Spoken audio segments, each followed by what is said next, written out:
Selamat pagi Pak John dan teman-teman semua. Di sini kami dari kelompok E atau kelompok 5 akan mempresentasikan materi mengamankan sistem informasi. Berikut adalah nama-nama dari anggota kelompok kami. Selamat mendengarkan. Sistem Vulnerability and Abuse. Mengapa sistem rentan? Ketika sejumlah besar data disimpan dalam bentuk elektronik, mereka rentan terhadap lebih banyak jenis ancaman daripada ketika mereka ada dalam bentuk manual. Melalui jaringan komunikasi, sistem informasi di lokasi yang berbeda saling berhubungan. Potensi akses tidak sah, penyalahgunaan atau penipuan tidak terbatas pada satu lokasi tetapi dapat terjadi pada titik akses manapun dalam jaringan. Di sini ada gambar berupa tantangan keamanan kontemporer dan kerentanan. Nah, pada gambar ini menjelaskan bahwa ancaman paling umum terhadap sistem informasi kontemporer.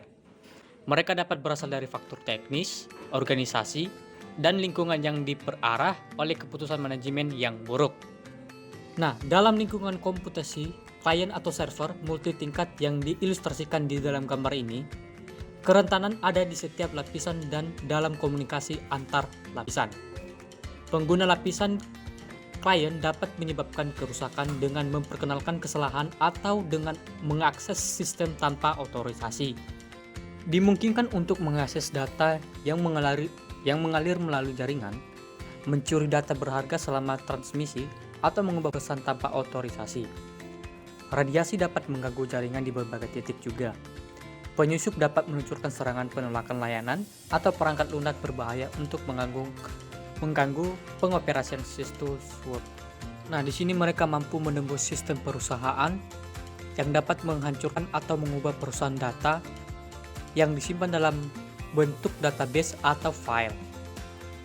Sistem tidak berfungsi jika perangkat keras komputer rusak, tidak dikonfigurasi dengan benar, atau rusak karena penggunaan yang tidak semestinya atau tindakan kriminal. Kerentanan internet. Jaringan publik yang besar seperti internet lebih rentan daripada jaringan internal karena mereka hampir terbuka untuk siapa saja. Internet begitu besar sehingga ketika pelanggaran terjadi, mereka dapat memiliki dampak yang sangat luas. Ketika internet menjadi bagian dari jaringan perusahaan, sistem informasi organisasi bahkan lebih rentan terhadap tindakan dari pihak luar. Komputer yang terus-menerus terhubung dengan internet dengan modem kabel atau saluran digital subscriber line atau disingkat dengan DLS lebih terbuka untuk penetrasi oleh pihak luar karena mereka menggunakan alamat internet tetap yang dapat dengan mudah diidentifikasi. Dengan layanan dial-up, alamat internet sementara ditetapkan untuk setiap sesi. Selanjutnya, sebagian besar lalu lintas voice over IP atau VoIP melalui internet publik tidak dienkripsi, sehingga siapapun yang memiliki jaringan dapat mendengarkan percakapan. Peretas dapat mencegah percakapan atau mematikan layanan suara dengan membanjiri server yang mendukung VoIP dengan lalu lintas palsu. Kerentanan juga meningkat dari meluasnya penggunaan email, pesan instan, dan program berbagai file peer-to-peer. Email mungkin berisi lampiran yang berfungsi sebagai batu loncatan untuk perangkat lunak berbahaya atau akses tidak sah ke sistem internal perusahaan. Karyawan dapat menggunakan pesan email untuk mengirimkan rahasia dagang, data keuangan, atau informasi rahasia pelanggan yang berharga kepada penerima yang tidak sah. Selanjutnya, tantangan keamanan nirkabel. Jaringan area lokal atau sering disingkat dengan LAN yang menggunakan standar 802.11 dapat dengan mudah ditembus oleh pihak luar yang dipersenjatai dengan laptop, kartu nirkabel, antena eksternal, dan perangkat lunak peretasan. Peretas menggunakan alat ini untuk mendeteksi jaringan yang tidak dilindungi, memantau lalu lintas jaringan, dan dalam beberapa kasus mendapatkan akses ke internet atau ke jaringan perusahaan. Teknologi transmisi Wi-Fi dirancang untuk memudahkan stasiun dalam menemukan dan mendengarkan satu sama lain. Service Set Identifier atau disingkat dengan SSID yang mengidentifikasi titik akses dalam jaringan Wi-Fi disiarkan beberapa kali dan dapat diambil dengan cukup mudah oleh program sniper penyusup. Nah, pada gambar ini teman-teman, banyak jaringan Wi-Fi dapat ditembus dengan mudah oleh penyusup yang menggunakan program sniper untuk mendapatkan alamat dalam mengakses sumber daya jaringan tanpa otorisasi. Selanjutnya itu perangkat lunak berbahaya, virus, worms, trojan horse, dan spyware. Program perangkat lunak berbahaya disebut sebagai malware dan mencakup berbagai ancaman seperti virus komputer, worm, dan trojan horse. Virus komputer adalah program perangkat lunak jahat yang menempel pada program perangkat lunak lain atau file data untuk dieksekusi, biasanya tanpa sepengetahuan atau izin dari pengguna. Serangan terbaru dari worm yang independen, program komputer yang menyalin diri dari satu komputer ke komputer lain melalui jaringan. Tidak seperti virus, worm dapat beroperasi sendiri tanpa melampirkan file program komputer lain dan kurang bergantung pada perilaku manusia untuk menyebar dari komputer ke komputer. Hal ini menjelaskan mengapa worm komputer menyebar jauh lebih cepat daripada virus komputer. Worm dapat merusak data dan program serta mengganggu atau bahkan menghentikan pengoperasian jaringan komputer. Virus juga telah menyerang sistem informasi terkomputerisasi dari disk yang terinfeksi atau mesin yang terinfeksi.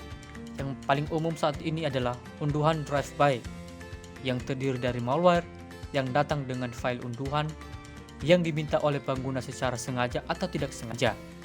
Peretas dapat melakukan apa saja pada ponsel cerdas yang dapat mereka lakukan ke perangkat internet apapun.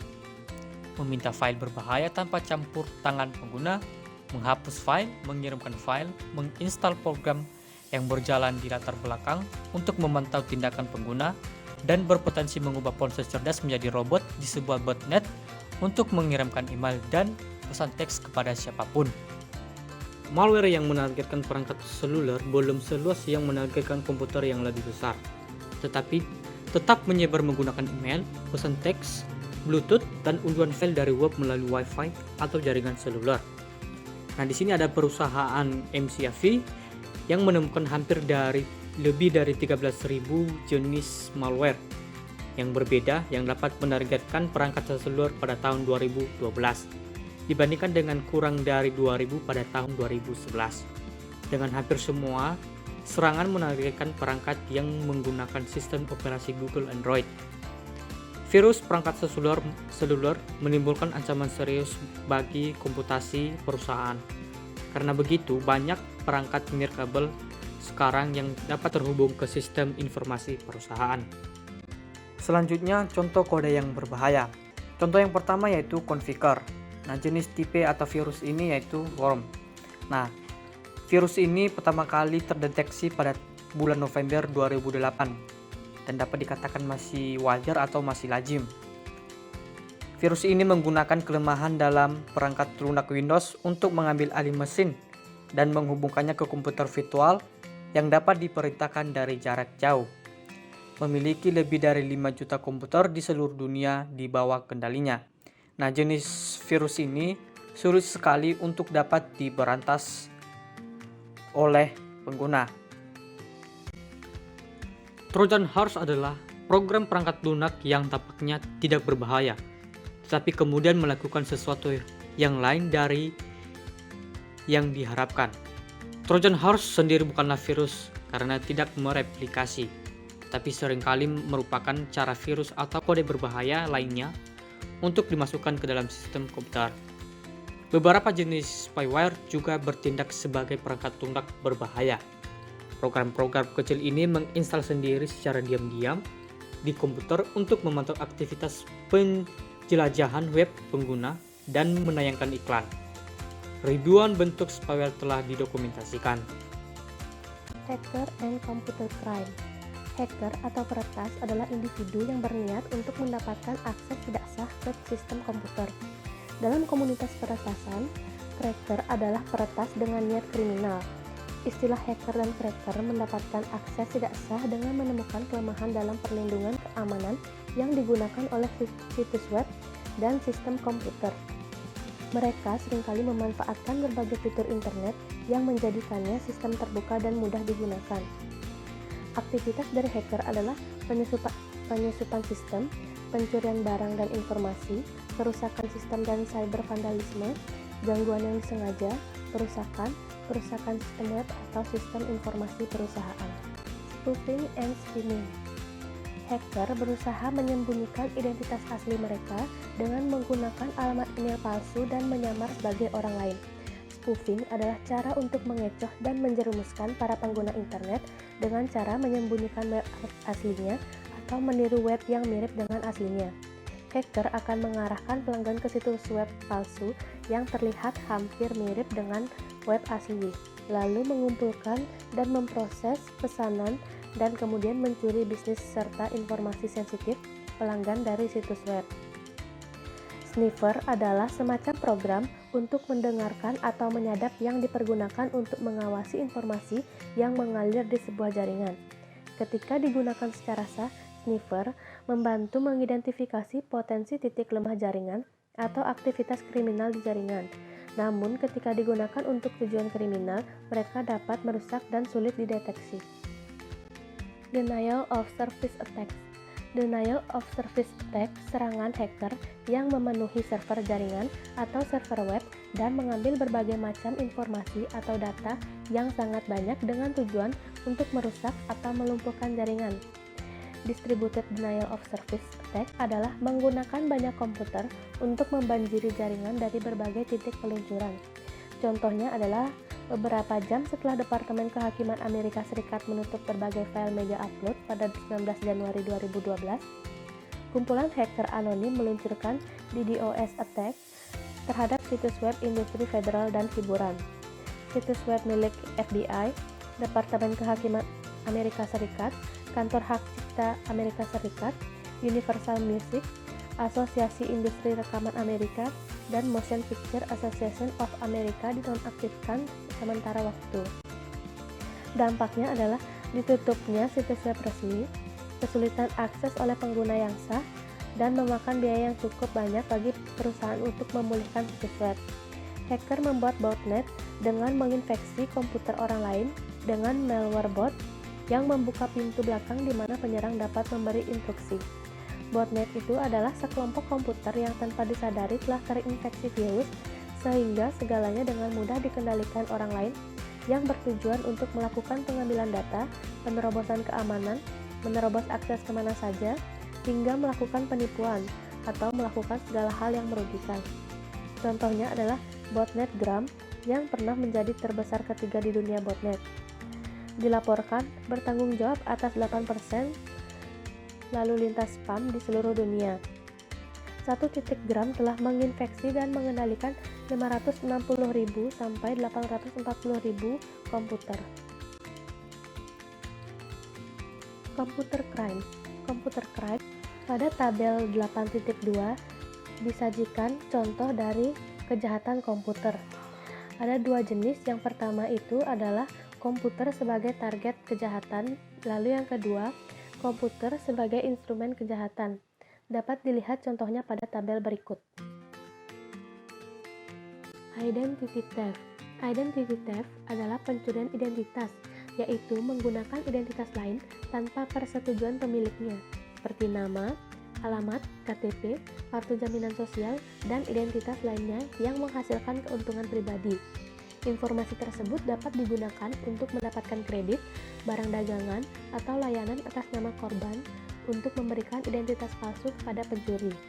Identity theft telah berkembang di internet. Dengan file kartu kredit menjadi target utama hacker situs web, selain itu, e-commerce adalah sumber pribadi pelanggan yang luar biasa. Berbekal informasi tersebut, penjahat dapat mengambil identitas baru dan membangun kredit baru untuk tujuan mereka sendiri. Salah satu taktik bentuk spoofing yang semakin populer adalah phishing. Phishing adalah aksi pengelabuhan di mana pengguna secara tidak sadar masuk ke perangkap situs web palsu. Aksi pengelabuhan bisa disampaikan melalui email, dan begitu pengguna masuk ke situs web palsu, diharapkan semua data pribadinya akan diambil untuk aksi kejahatan.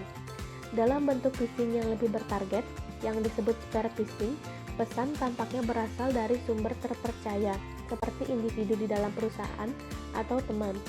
Terdapat 2 teknik phishing yang sulit dideteksi, yaitu evil twins dan farming. Evil twins jaringan nirkabel palsu yang berlagak seolah-olah resmi untuk mengecoh para pengguna agar mau masuk, kemudian mengetik passwordnya dan mengisi angka kartu kreditnya. Lalu farming adalah teknik pengelabuhan di mana pengguna sengaja diarahkan ke situs web palsu, bahkan meskipun halamannya sudah benar, namun tetap saja situs yang dimasuki adalah situs palsu. Pada tabel 8.3 disajikan 5 pelanggaran data yang sangat mahal, yaitu yang pertama US Veterans Affairs Department, lalu yang kedua Heartland Payment System, lalu yang ketiga TGX, lalu yang keempat Epsilon, lalu yang kelima Sony. Deskripsi dapat dilihat pada gambar. Click fraud. Click fraud adalah penipuan saat pengguna mengklik pada iklan berbayar tanpa pemberitahuan atau persetujuan dari pengguna tersebut. Beberapa perusahaan mempekerjakan pihak ketiga untuk mengklik iklan pesaing secara curang untuk melemahkan mereka dengan menaikkan biaya pemasaran. Mesin pencari seperti Google berusaha untuk memantau penipuan klik, tetapi enggan untuk mempublikasikannya untuk mengatasi masalah tersebut. Global threats, cyber terrorism, and cyber warfare. Kerentanan internet telah mengubah individu bahkan seluruh negara menjadi sasaran empuk bagi peretasan bermotif politik untuk melakukan sabotase dan spionase. Cyber warfare adalah aktivitas yang disponsori oleh negara yang dirancang untuk melumpuhkan dan mengalahkan negara lain dengan menembus komputer atau jaringan lainnya dengan tujuan yang menimbulkan kerusakan atau gangguan. Ada 250.000 probe yang mencoba menemukan jalan mereka ke jaringan Departemen Pertahanan Amerika Serikat setiap jam, dan serangan cyber terhadap agen federal Amerika Serikat telah meningkat 150% sejak 2008. Peretas telah mencuri sistem pelacakan rudal, satelit perangkat navigasi, drone pengawasan, dan jet tempur terdepan. Cyber warfare merupakan ancaman serius bagi infrastruktur modern karena lembaga keuangan, kesehatan, pemerintah, dan industri utama mengandalkan internet untuk operasi setiap hari. Internal threat employees. Orang-orang berpikiran bahwa ancaman keamanan terhadap bisnis berasal dari luar organisasi. Faktanya, orang dalam perusahaan menimbulkan masalah keamanan yang serius. Karyawan memiliki akses istimewa, dan dengan adanya prosedur keamanan internal yang ceroboh, mereka sering berkeliaran di seluruh sistem informasi tanpa meninggalkan jejak. Penyebab terbesar dari pelanggaran keamanan jaringan yaitu kurangnya pengetahuan pengguna. Banyak karyawan yang lupa terhadap kata sandi untuk mengakses sistem komputer atau mengizinkan rekan kerja untuk menggunakannya yang dapat membahayakan sistem. Penyusup jahat yang mencari akses sistem terkadang menipu karyawan untuk mengungkap kata sandi mereka dengan berpura-pura menjadi anggota sah dari perusahaan yang membutuhkan informasi. Praktik ini biasa disebut social engineering. Selanjutnya ada kerentanan software. Kesalahan software menimbulkan ancaman konstan untuk sistem informasi yang menyebabkan kerugian yang tak terhitung dalam produktivitas suatu perusahaan. Meningkatnya kompleksitas dan ukuran program software ditambah tuntutan pengiriman tepat waktu ke pasar akan meningkatkan kelemahan atau kerentanan software. Misalnya, kesalahan software pada aplikasi iPad untuk membayar tagihan menyebabkan Citibank menggandakan biaya untuk pembayaran pelanggan antara bulan Juli dan Desember pada 2011 silam. Beberapa pelanggan yang menggunakan iPad, mereka dituntut untuk melunasi tagihan kabel atau pembayaran hipotek misalnya, di mana sebenarnya mereka membayar 2 kali. Masalah utama software adalah adanya bug atau kerusakan pada beberapa kode program yang tersembunyi. Penelitian telah menunjukkan bahwa hampir tidak mungkin untuk menghilangkan semua bug dari program besar. Selanjutnya, saya akan memberikan studi kasus mengenai Stuxnet dan wajah Perang Dunia Maya yang berubah. Pada bulan Juli tahun 2010, muncul laporan tentang worm Stuxnet yang telah menargetkan fasilitas nuklir di Iran. Stuxnet telah mendapatkan tempatnya dalam sejarah sebagai contoh nyata pertama dari Perang Dunia Maya industri. Sampai saat ini, Stuxnet merupakan senjata cyber tercanggih yang pernah digunakan. Misinya adalah untuk mengaktifkan hanya komputer yang menjalankan software pengawasan kontrol dan akuisisi data yang digunakan dalam sentrifugasi MEMS untuk memperkaya uranium. Worm berbasis Windows memiliki hulu ledak yang ganda. Satu bagian dirancang untuk tidak aktif dalam waktu lama, kemudian mempercepat sentrifugal nuklir Iran sehingga berputar liar di luar kendali. Lebih dari 60% komputer yang terinfeksi Stuxnet berada di Iran, dan perusahaan keamanan digital Kaspersky Labs berspekulasi bahwa worm tersebut diluncurkan dengan dukungan beberapa negara dengan tujuan menonaktifkan beberapa atau semua program pengayaan uranium Iran. Stuxnet memusnahkan sekitar 1/5 dari sentrifugal nuklir Iran. Kerusakan itu tidak dapat diperbaiki dan diyakini telah menunda kemampuan Iran untuk membuat senjata nuklir selama 5 tahun. Dan tidak ada yang yakin bahwa serangan Stuxnet telah berakhir. Beberapa ahli yang meneliti kode software Stuxnet percaya bahwa kode itu berisi benih untuk lebih banyak versi dan serangan. Virus Flame yang dirilis sekitar 5 tahun lalu telah menginfeksi komputer di Iran, Lebanon, Sudan, Arab Saudi, Mesir, Suriah, dan Israel. Sementara para peneliti masih menganalisis program tersebut, tujuan utama serangan itu adalah Worm Duku ditemukan pada September 2011 juga bertujuan untuk mencuri informasi dengan memindai sistem. Kekhawatiran nyata bagi pakar keamanan dan pejabat pemerintah adalah tindakan perang cyber terhadap sumber daya yang penting, seperti jaringan listrik, sistem keuangan, dan sistem komunikasi. Pada bulan April 2009, mata-mata dunia maya menyusup ke jaringan listrik Amerika Serikat. Amerika Serikat tidak memiliki strategi yang jelas tentang bagaimana negara itu akan menanggapi tingkat serangan cyber tersebut, dan efek dari serangan semacam itu kemungkinan besar akan menghancurkan. Materi selanjutnya kita akan membahas nilai bisnis keamanan dan pengendalian. Banyak perusahaan enggan menghabiskan banyak uang untuk keamanan karena tidak terkait langsung dengan pendapatan penjualan. Namun, melindungi sistem informasi ini sangatlah penting untuk operasi bisnis sehingga layak untuk dipikirkan. Perusahaan memiliki aset informasi yang sangat berharga untuk dilindungi. Sistem seringkali menyimpan informasi rahasia tentang pajak individu, aset keuangan, catatan medis, dan ulasan kinerja pekerjaan.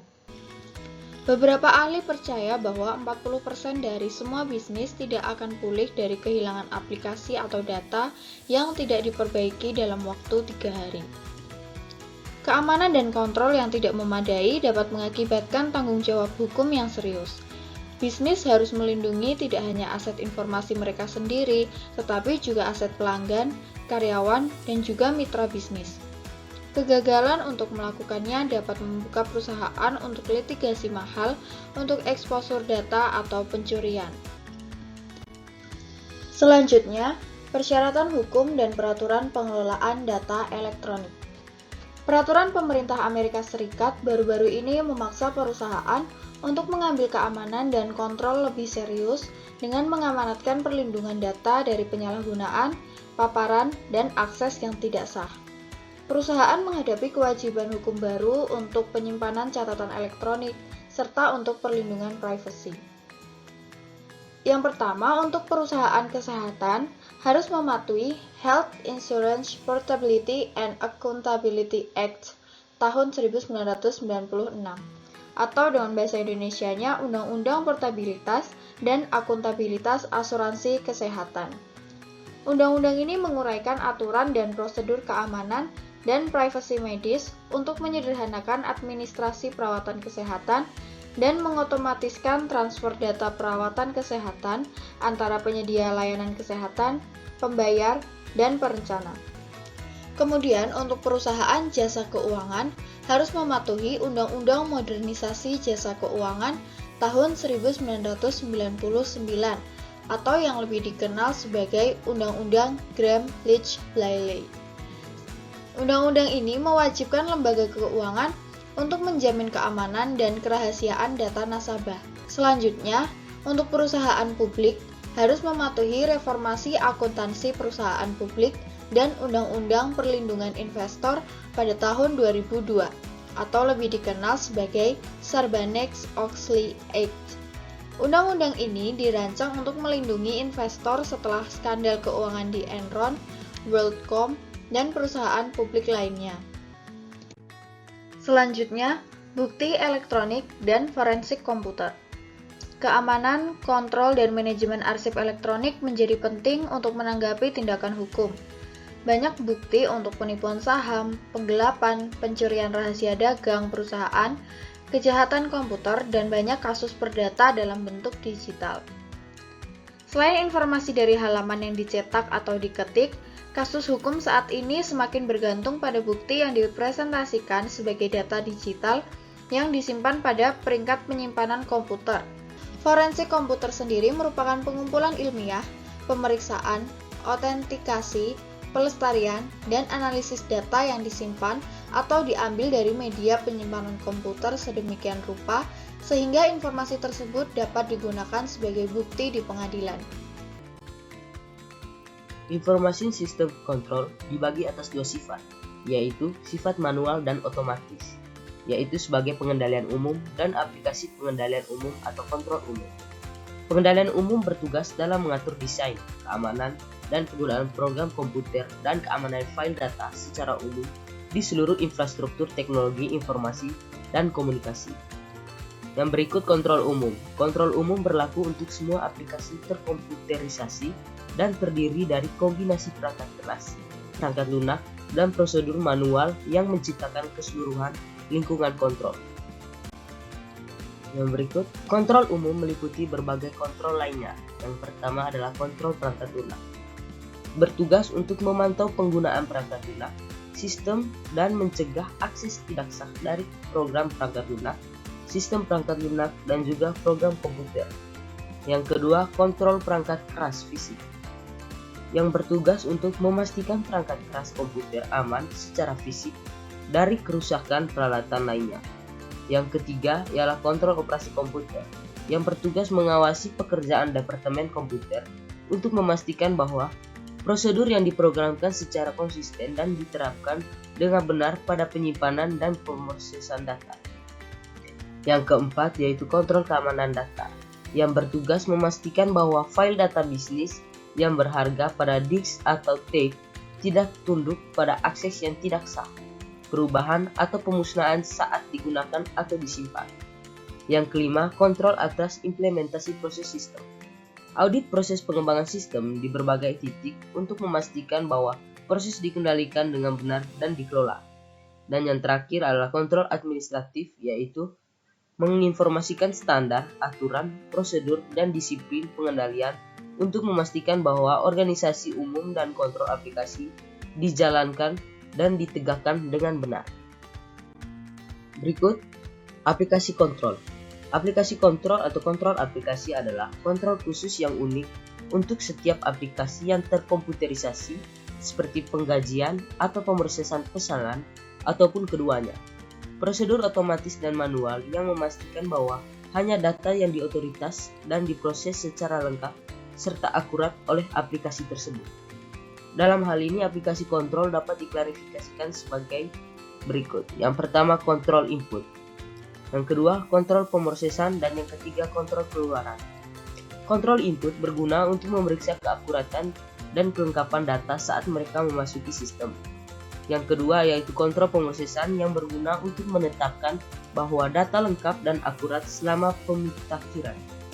Yang terakhir yaitu kontrol keluaran yang bertugas untuk memastikan bahwa hasil pemrosesan komputer akurat, lengkap, dan terdistribusi dengan baik. Berikut risk assessment. Sebelum perusahaan Anda menggunakan sumber daya atau keamanan dan sistem informasi, kontrol perusahaan harus mengetahui aset mana saja yang memerlukan perlindungan dan sejauh mana aset ini rentan. Penilaian risiko ini akan membantu menjawab pertanyaan-pertanyaan dan menentukan rangkaian kontrol yang paling hemat biaya untuk melindungi aset. Penilaian risiko menentukan tingkat risiko bagi perusahaan jika aktivitas atau proses tidak dikontrol dengan baik. Tidak semua risiko dapat diantisipasi dan diukur, akan tetapi sebagian besar bisnis akan dapat memperoleh pemahaman tentang risiko yang mereka hadapi.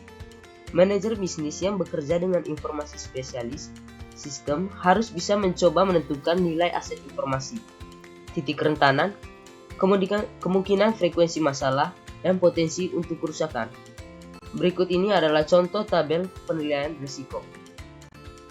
Tabel tersebut mengilustrasikan hasil sampel penilaian risiko untuk pesanan online. Sistem pemrosesan yang memproses 30.000 pesanan per hari. Memungkinkan masing-masing exposure yang terjadi selama periode 1 tahun dinyatakan sebagai presentasi. NS kolom berikutnya menunjukkan kemungkinan kerugian tertinggi dan terendah yang dapat diharapkan. Setiap kali exposure terjadi dan kerugian rata-rata dihitung dengan menambahkan angka tertinggi dan terendah serta digabungkan dan dibagi 2. Tahunan yang diharapkan kerugian untuk setiap exposure dapat ditentukan dengan mengalihkan kerugian rata-rata dengan kemungkinan yang terjadi. Penilaian risiko ini menunjukkan bahwa kemungkinan kegagalan daya terjadi di periode 1 tahun adalah 30%. Kehilangan transaksi pesanan saat listrik padam dapat berkisar dari 5.000 hingga 200.000 dolar atau rata-ratanya adalah 102.000 dolar. Untuk setiap kejadian yang bergantung pada beberapa lama pemrosesan dihentikan. Kemungkinan penggelapan yang terjadi selama periode tahunan adalah sekitar 5%, dengan potensi kerugian berkisar 1.000 hingga 50.000, serta rata-ratanya adalah 25.500 dolar untuk setiap kejadian.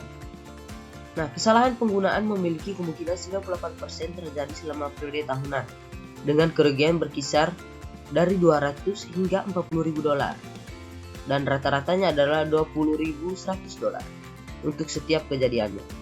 Nah, setelah risiko dinilai, pembuat sistem akan berkonsentrasi pada titik kontrol dengan kerentanan dan potensi kerugian terbesar. Pada kasus ini, kontrol harus fokus pada cara untuk meminimalisir risiko kegagalan daya dan penggunaan kesalahan karena kerugian tahunan yang diantisipasi paling tinggi untuk area tersebut. Yang berikut adalah security policy. Setelah mengidentifikasi risiko utama pada sistem, perusahaan akan membutuhkan pengembangan kebijakan keamanan untuk melindungi aset perusahaan. Sebuah keamanan kebijakan yang terdiri dari pernyataan peringkat risiko informasi, identifikasi tujuan keamanan, dan identifikasi mekanisme untuk mencapai tujuan tersebut. Hal ini mengacu pada pertanyaan. Yang pertama, apa aset informasi perusahaan yang paling penting? Yang kedua, siapa yang menghasilkan dan mengontrol informasi di dalam perusahaan? Yang ketiga, kebijakan keamanan apa yang dapat melindungi informasi? Yang keempat, tingkat risiko apa yang bersedia diterima oleh manajemen? Yang kelima, apakah bersedia misalnya kehilangan data kredit pelanggan sekali setiap 10 tahun? Ataukah akan membangun sistem keamanan untuk data kartu kredit yang dapat menahan bencana sekali dalam 100 tahun? Nah, dari pertanyaan tersebut, manajemen harus memperkirakan berapa biaya untuk mencapai tingkat risiko yang dapat diterima ini. Kebijakan keamanan ini mendorong kebijakan lainnya, yang menentukan penggunaan yang dapat diterima dari sumber daya informasi perusahaan dan anggota perusahaan mana yang memiliki akses terhadap aset informasinya. Kebijakan penggunaan yang dapat diterima atau AOP mendefinisikan dapat diterima penggunaan sumber daya informasi serta peralatan komputerisasi perusahaan termasuk komputer desktop dan laptop, serta perangkat nirkabel, telepon, dan internet. Nah, kebijakan tersebut harus menjelaskan kebijakan perusahaan mengenai privasi, tanggung jawab pengguna, dan penggunaan pribadi atas peralatan dan jaringan perusahaan. AUP yang baik menentukan tindakan yang tidak dapat diterima dan dapat diterima untuk setiap penggunaan dan menentukan konsekuensinya untuk ketidakpatuhan. Misalnya, kebijakan keamanan di Unilever, perusahaan barang konsumsi multinasional raksasa ini mewajibkan setiap karyawan untuk menggunakan perangkat yang ditentukan perusahaan dan menggunakan kata sandi atau metode identifikasi lainnya saat masuk ke jaringan perusahaan. Nah, kebijakan keamanan juga mencakupi ketentuan untuk manajemen identitas. Identitas manajemen terdiri dari proses bisnis dan perangkat lunak untuk mengidentifikasikan penggunaan sistem yang valid dan mengontrol akses mereka ke sumber daya sistem, termasuk kebijakan untuk mengidentifikasikan dan mengotorisasi berbagai kategori sistem penggunaan, menentukan sistem atau bagian sistem apa yang diizinkan oleh setiap penggunaan untuk mengakses, dan proses serta teknologi untuk mengautentikasikan penggunaan dan melindungi identitas mereka.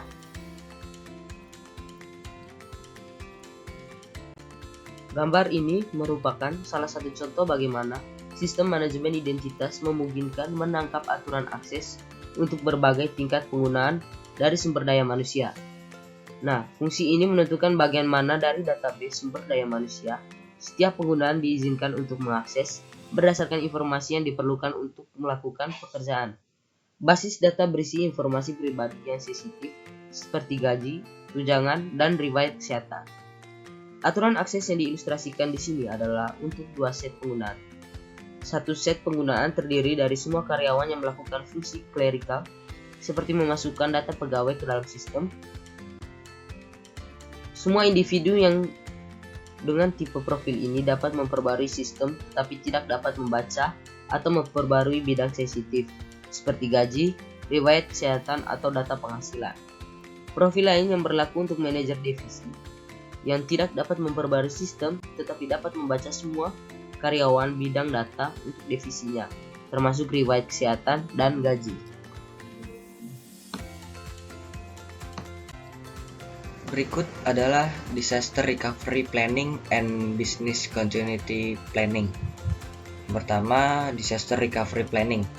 Dalam menjalankan bisnis, kita perlu melakukan pencadangan data atau pemulihan setelah mengalami gangguan atau bencana, seperti pemadaman listrik, banjir, gempa bumi, atau serangan hacker atas sistem informasi dan operasi milik perusahaan. Nah, biasanya perusahaan akan bekerja sama dengan perusahaan layanan pemulihan bencana untuk tetap bisa menggunakan aplikasi penting di saat keadaan darurat. Kemudian yang kedua ada Business Continuity Planning. Dalam rencana ini berfokus pada bagaimana perusahaan dapat memulihkan operasi bisnis setelah serangan bencana tersebut. Rencana keberlangsungan bisnis ini mengidentifikasi proses bisnis kritis dan menentukan rencana tindakan untuk menangani fungsi mission kritikal jika sistem mati. Selanjutnya ini ada the role of auditing. Bagaimana manajemen tahu bahwa pengendalian sistem keamanan informasi itu efektif? Untuk menjawab pertanyaan ini, organisasi harus melakukan audit komprehensif dan sistematis. Nah, sebuah MIS audit memeriksa lingkungan keamanan perusahaan secara keseluruhan dan juga mengontrol sistem informasi individu. Nah, teman-teman, bagan ini adalah contoh halaman dari daftar kelemahan kontrol yang mungkin ditemukan audit dalam sistem pinjaman di bank komersial lokal.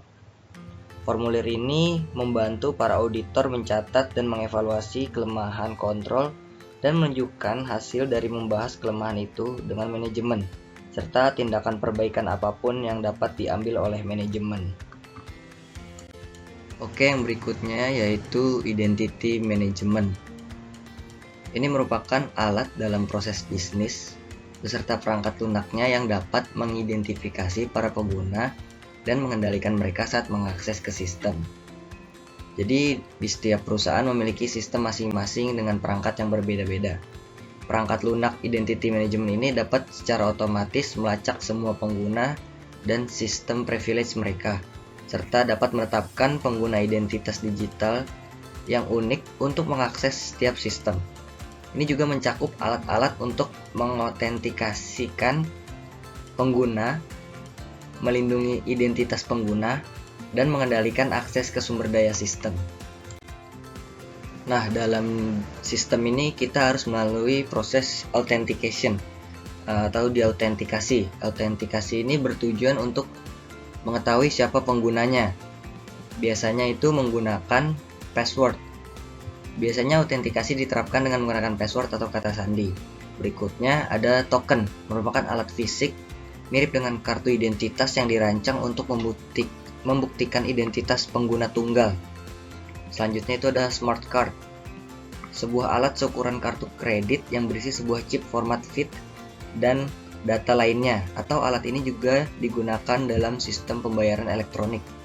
Kemudian yang terakhir ada biometric authentication, yaitu menggunakan sistem yang dapat membaca dan menafsirkan fisik manusia seperti sidik jari, iris, dan suara untuk memberikan atau menolak akses. Selanjutnya kita akan membahas tentang firewalls, intrusion detection system, and antivirus software. Yang pertama, firewall. Firewall adalah kombinasi dari perangkat keras dan perangkat lunak yang mengontrol aliran lalu lintas jaringan yang masuk dan keluar. Biasanya, firewall ditempatkan di antara jaringan internal pribadi, organisasi, dan jaringan eksternal yang tidak dapat dipercaya, seperti internet. Meskipun firewall juga dapat digunakan untuk melindungi satu bagian dari jaringan perusahaan dari sisa jaringan.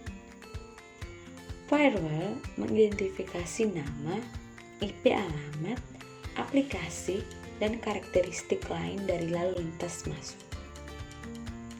Memeriksa informasi ini bertentangan dengan aturan akses yang telah diprogram ke dalam sistem oleh administrator jaringan. Firewall mencegah komunikasi yang tidak sah ke dalam dan keluar jaringan. Dalam organisasi besar, firewall sering berada di tempat yang ditunjukkan secara khusus. Komputer terpisah dari jaringan lainnya, jadi tidak ada permintaan masuk secara langsung dan mengakses sumber daya jaringan pribadi. Selain firewall, vendor keamanan komersial sekarang menyediakan instruksi alat dan layanan deteksi untuk melindungi dari lalu lintas jaringan yang mencurigakan dan mencoba untuk mengakses file dan database. Fitur sistem deteksi intrusi alat pemantauan penuh waktu ditempatkan di titik paling rentan atau titik panas dari jaringan perusahaan untuk mendeteksi dan mencegah penyusup secara terus-menerus. Sistem GAN membunyikan alarm jika menemukan kejadian yang mencurigakan atau anomali. Perangkat lunak pemindaian mencari pola yang menunjukkan metode serangan komputer yang diketahui seperti kata sandi buruk, memeriksa apakah file penting telah dihapus atau diubah, dan mengirimkan peringatan vandalisme atau kesalahan administrasi sistem. Berikutnya, ada pula perangkat lunak antivirus dan anti-spyware.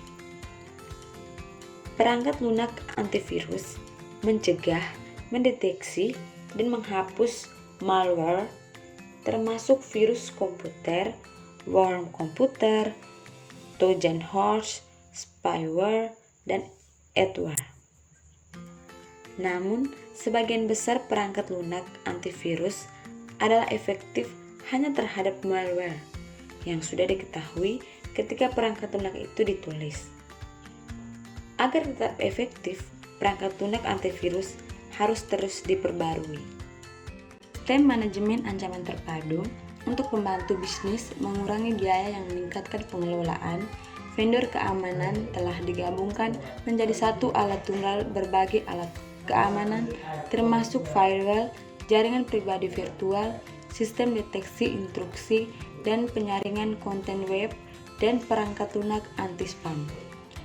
Produk manajemen ancaman terpadu atau UTM.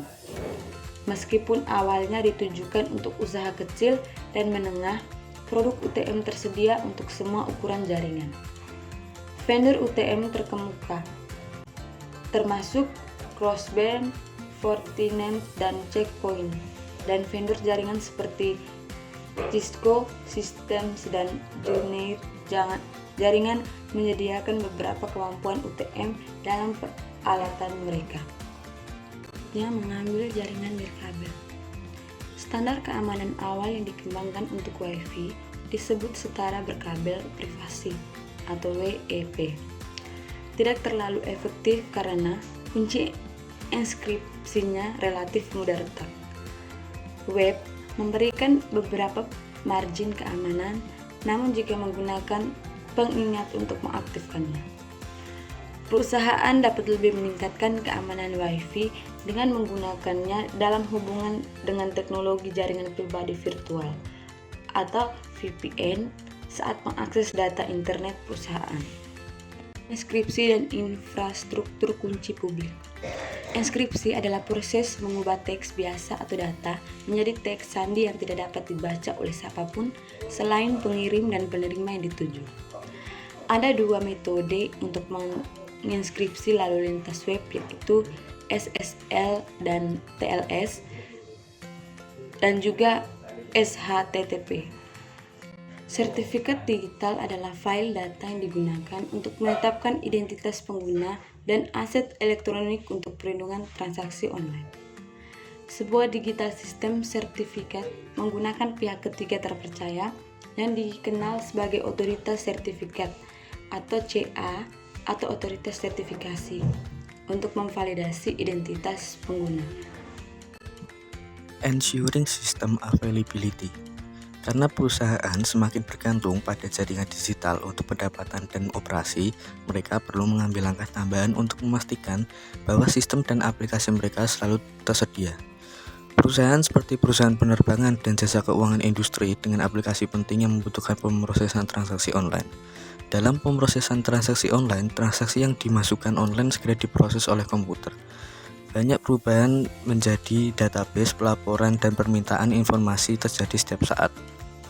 Sistem yang toleran terhadap kesalahan mengandung perangkat keras, perangkat lunak, dan komponen satu daya yang menciptakan lingkungan yang menyediakan pelayanan yang terus-menerus dan tidak terputus. Baik toleransi kesalahan dan komputasi ketersediaan tinggi mencoba meminimalkan waktu henti. Downtime mengacu pada periode waktu di mana sistem tidak beroperasi. Namun, komputasi ketersediaan tinggi membantu perusahaan pulih dengan cepat dari sistem crash. Sedangkan toleransi kesalahan menjanjikan ketersediaan berkelanjutan dan penghapusan waktu pemulihan. Lingkungan komputasi ketersediaan tinggi adalah persyaratan minimum untuk perusahaan dengan pemrosesan e-commerce yang berat atau untuk perusahaan yang bergantung pada digital jaringan untuk operasi internal mereka. Public key encryption atau sistem enkripsi kunci publik dapat dilihat sebagai serangkaian kunci publik dan pribadi yang mengunci data saat ditransmisikan dan dibuka kuncinya saat data diterima. Pengirim menempatkan kunci publik penerima di direktori dan menggunakannya untuk mengenkripsi pesan. Pesan dikirim dalam bentuk terenkripsi melalui internet atau jaringan pribadi. Ketika pesan terenkripsi diterima, penerima menggunakan privasi kuncinya untuk mendeskripsi data dan membaca pesan. Digital Certificate atau sertifikat digital membantu menetapkan identitas orang atau aset elektronik. Mereka melindungi online transaksi dengan menyediakan komunikasi online yang aman terenkripsi.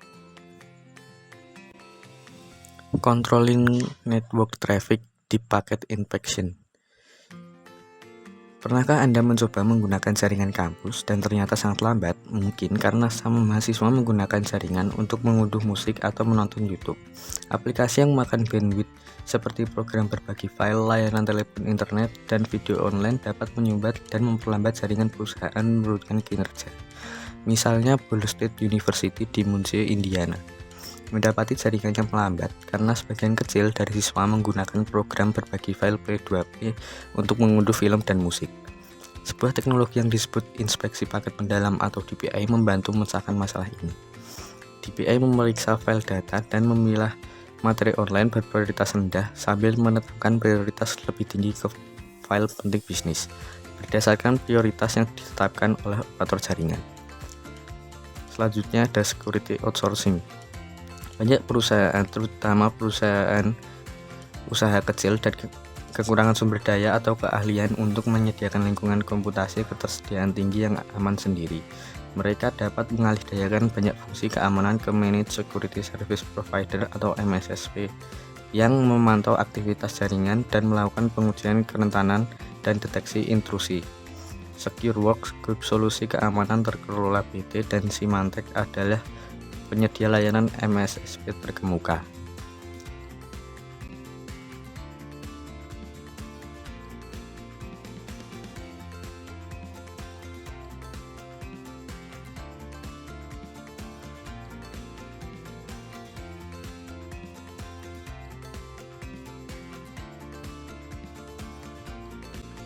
Security in the cloud. Saat pemrosesan berlangsung di cloud, akuntabilitas dan tanggung jawab untuk perlindungan data sensitif masih berada pada perusahaan yang memiliki data tersebut. Aplikasi cloud berada dalam jumlah besar pusat data jarak jauh dan server farm yang menyediakan layanan dan data bisnis manajemen untuk beberapa klien korporat. Untuk menghemat uang dan menjaga biaya tetap rendah, penyedia komputasi awan sering mendistribusikan pekerjaan ke pusat data di sekitar dunia, di mana pekerjaan dapat diselesaikan dengan paling efisien. Sifat komputasi awan yang tersebar membuat sulit untuk melacak aktivitas yang tidak sah. Hampir semua penyedia cloud menggunakan enkripsi, seperti Secure Socket Layer untuk mengamankan data yang mereka tangani saat data sedang ditransmisikan. Beberapa kesempatan selama beberapa tahun terakhir, layanan cloud Amazon.com dan Salesforce mengalami pemadaman yang mengganggu operasi bisnis bagi jutaan pengguna. Pengguna cloud perlu mengonfirmasi bahwa dimanapun data mereka disimpan, mereka dilindungi pada tingkat yang memenuhi persyaratan perusahaan mereka. Selanjutnya ada securing mobile platforms. Jika perangkat seluler menjalankan banyak fungsi komputer, mereka perlu diamankan seperti desktop dan laptop dari malware, pencurian, dan tidak disengaja kehilangan, akses tidak sah, dan upaya peretasan. Perangkat seluler yang mengakses sistem dan data perusahaan memerlukan persyaratan khusus perlindungan. Perusahaan harus memastikan bahwa kebijakan keamanan perusahaan mereka, termasuk perangkat seluler, dengan detail tambahan tentang bagaimana seharusnya perangkat seluler didukung, dilindungi, dan digunakan. Mereka akan membutuhkan manajemen perangkat seluler alat untuk mengotorisasi semua perangkat yang digunakan, untuk memelihara catatan inventaris yang akurat di semua perangkat seluler, pengguna, dan aplikasi, untuk mengontrol pembaruan aplikasi, dan untuk mengunci atau menghapus perangkat yang hilang atau dicuri agar tidak dapat disusupi. Perusahaan harus mengembangkan pedoman yang menetapkan platform seluler yang disetujui dan aplikasi perangkat lunak serta perangkat lunak dan prosedur yang diperlukan untuk akses jarak jauh dari sistem perusahaan. Semua ponsel pengguna perangkat harus diminta untuk menggunakan fitur kata sandi yang ditemukan di setiap telepon pintar. Ensuring software quality. Selain menerapkan keamanan dan kontrol yang efektif, organisasi dapat meningkatkan kualitas dan keandalan sistem dengan menggunakan metrik perangkat lunak dan pengujian perangkat lunak yang ketat. Metrik perangkat lunak adalah penilaian objektif dari sistem dalam bentuk pengukuran terukur. Penggunaan metrik yang berkelanjutan memungkinkan Departemen Sistem Informasi mengukur kinerja sistem dan mengidentifikasi masalah yang terjadi. Contoh metrik perangkat lunak termasuk jumlah transaksi yang dapat diproses dalam unit waktu tertentu, waktu respon online, jumlah cek penggajian dicetak per jam, dan jumlah bug yang diketahui per 100 baris program kode. Agar metrik berhasil, mereka harus dirancang dengan hati-hati, formal, objektif, dan digunakan secara konsisten. Pengujian awal teratur dan menyeluruh agar berkontribusi secara signifikan terhadap sistem kualitas. Pengujian yang baik dimulai sebelum program perangkat lunak, bahkan ditulis dengan menggunakan walkthrough review, spesifikasi atau dokumen desain oleh kelompok kecil orang yang dipilih dengan cermat berdasar keterampilan yang dibutuhkan untuk tujuan yang sedang diuji.